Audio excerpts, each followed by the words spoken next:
विद्यार्थियों, आज हम लेखक सुरेश कुशवाहा जी, जिन्हें तन्मय भी कहा जाता है, इनके द्वारा लिखा गया पाठ रात का चौकीदार पढ़ेंगे।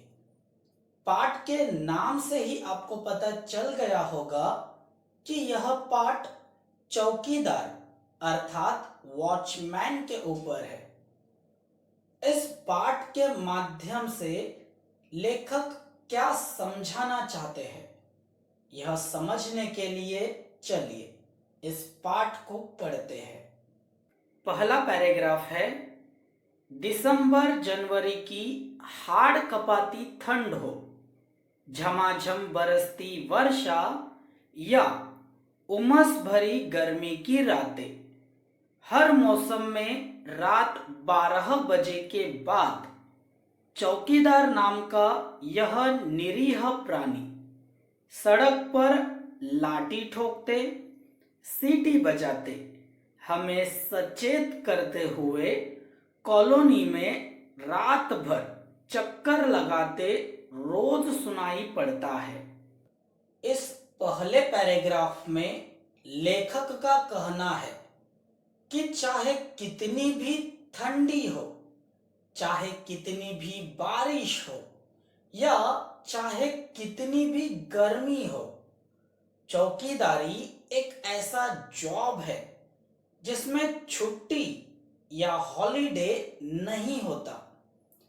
लेखक जिस चौकीदार के बारे में बता रहे हैं वह रात का चौकीदार है, अर्थात उसकी ड्यूटी रात को होती है।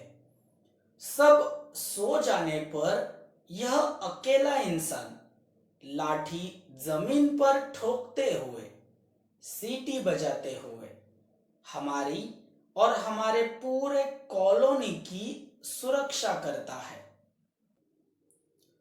अगला पैराग्राफ है, हर महीने की तरह पहली तारीख को हल्के से गेट बजाकर खड़ा हो जाता है और कहता है, साहब जी पैसे। कितने पैसे? वह उससे पूछता है। साहब जी 1 रुपया रोज के हिसाब से, महीने के 30 रुपए। आपको तो मालूम ही है। अच्छा एक बात बताओ बहादुर, महीने में तुम्हें कितने घरों से पैसे मिल जाते हैं? साहब जी यह पक्का नहीं है, कभी 60 घर से, कभी 50 से। तीज त्योहार पर बाकी घरों से भी कभी कुछ मिल जाता है। इतने में ठीक ठाक गुजारा हो जाता है हमारा। पर कॉलोनी में तो 100, 125 से भी अधिक घर है, फिर इतने कम क्यों? यहां तक पढ़ने पर हमें पता चला कि चौकीदार को एक घर से एक दिन का 1 रुपया अर्थात एक घर से महीने के 30 रुपए मिलते हैं।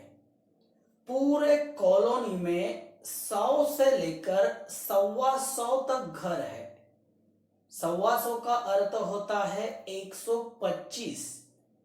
एक घर से महीने के 30 रुपए मिलते हैं तो 125 घर से 3750 रुपए मिलने चाहिए। परंतु चौकीदार को कभी 1800 रुपए तो कभी 1500 रुपए ही मिलते हैं। अर्थात जितना चौकीदार का हक बनता है उतना उसे नहीं मिलता। कभी आधा पैसा मिलता है तो कभी कभार आधा पैसा भी नहीं मिलता।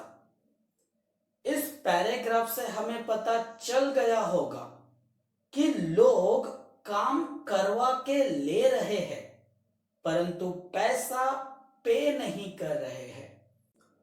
आपके मन में भी एक सवाल आता होगा, जो लोग पैसा पे नहीं कर रहे हैं तो तो यह चौकीदार उनके घर की रक्षा क्यों कर रहा है? इस प्रश्न का उत्तर जानने के लिए आगे दिया गया पैराग्राफ पढ़ते हैं। अगला पैराग्राफ है, तो फिर तुम उनके घर के सामने सीटी बजाकर चौकसी रखते हो कि नहीं? उसने पूछा। हाँ साहब जी, चौकसी रखना तो मेरी जिम्मेदारी है। मैं केवल पैसे के लिए ही काम नहीं करता, फिर उनकी चौकसी रखना तो और जरूरी हो जाता है। भगवान नहीं करे यदि उनके घर चोरी वोरी की घटना हो जाए तो पुलिस तो फिर भी हमसे पूछेगी ना, और वे भी हम पर झूठा आरोप लगा सकते हैं कि पैसे नहीं देते, इसीलिए चौकीदार ने ही चोरी करवा दी। ऐसा पहले मेरे साथ हो चुका है साहब जी। इस पैराग्राफ से हमें चौकीदार की मजबूरी पता चली। चौकीदार अपना काम पूरी ईमानदारी के साथ कर रहा है, परंतु वह इतना मजबूर है कि वह अपने हक के पैसे भी नहीं मांग सकता। अगर वह अपनी मेहनत के पैसे मांगेगा तो कुछ मक्कार लोग, जिन्हें पैसे देना ही नहीं, ऐसे लोग उसे झूठे केस में फंसा सकते हैं। ऐसा उसके साथ पहले भी हो चुका है, इसीलिए उसने जितनी मेहनत की उतना पैसा उसे कभी मिला ही नहीं। अगला पैराग्राफ है, अच्छा ये बताओ, रात में अकेले घूमते तुम्हें डर नहीं लगता? डर क्यों नहीं लगता साहब जी? दुनिया में जितने जिंदे जीव है सबको किसी न किसी से डर लगता है।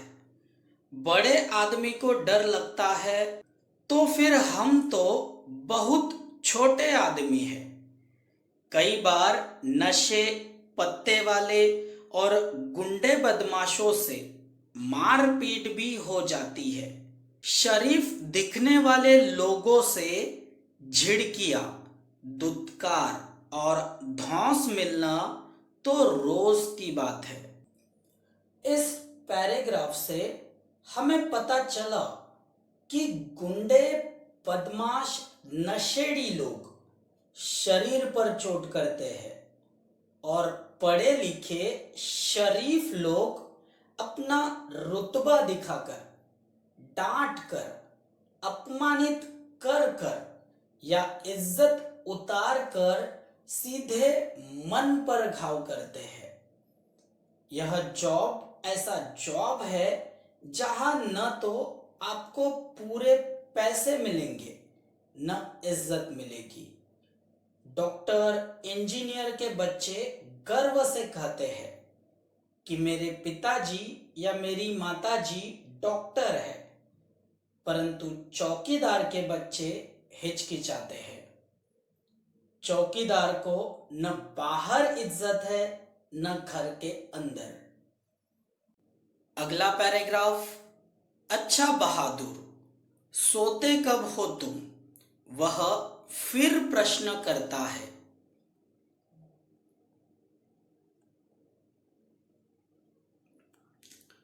साहब जी, रोज सुबह 8-9 बजे एक बार कॉलोनी में चक्कर लगाकर तसल्ली कर लेता हूं कि सब कुछ ठीक है ना, फिर कल की नींद पूरी करने और आज रात में फिर जागने के लिए आराम से अपनी नींद पूरी करता हूं।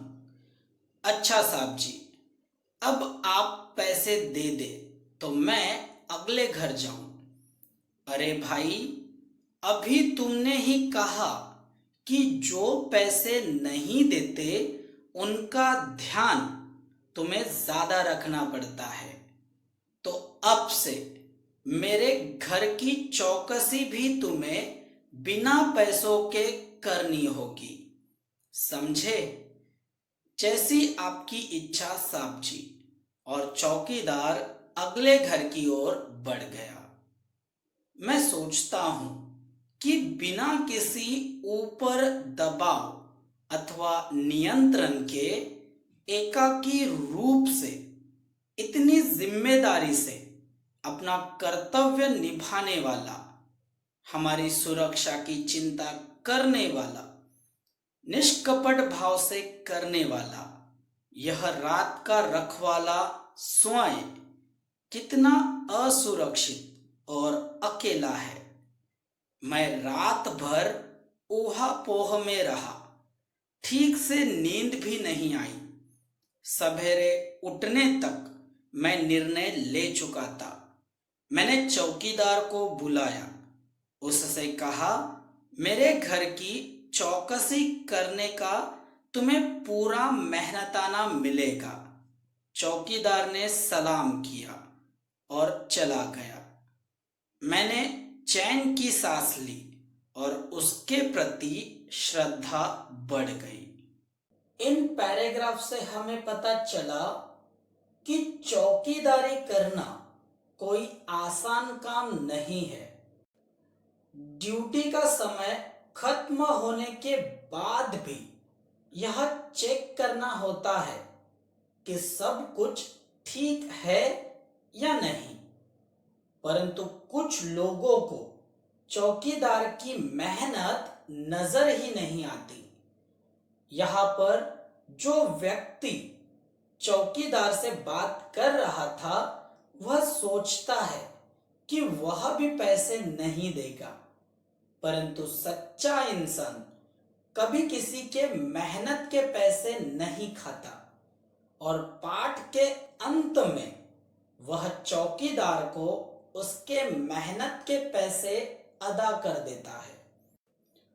इस संपूर्ण पाठ से हमें चौकीदारी इस जॉब से जुड़ी विविध समस्या पता चली।